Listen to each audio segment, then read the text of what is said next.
Good day mga ka-sound lover dyan. Ito ngayon yung libangan ko na practice ako. Try natin yung isang DMX 512 na makontrol na yung par lead, spider, mini spider at saka yung mga 36 na lead par lead. May laser din. At saka kasama na din yung smoke machine. At ito pa, sa isang DMX controller, ayan, subukan natin na ikarga yung mini moving head na 100 watts. Dalawa yan. Subukan natin i-program gamit yung isang DMX 512. Ayan guys.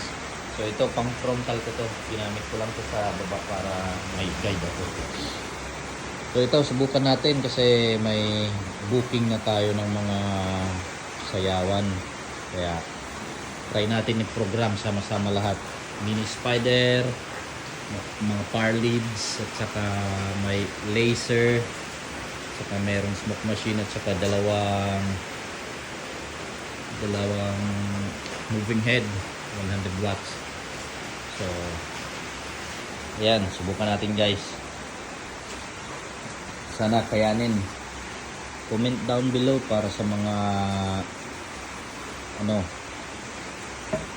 para sa mga veterano na dyan, kung meron po kayong suggestion or na pwedeng idagdag ko dito, kasi hindi naman sa nagtitipid, baka possible o pwede naman magamit yung isang DMX 512.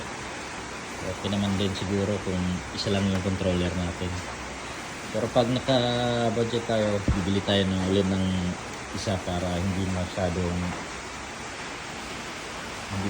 mahirap mag-program. Susubukan na natin guys. Kapi tayo.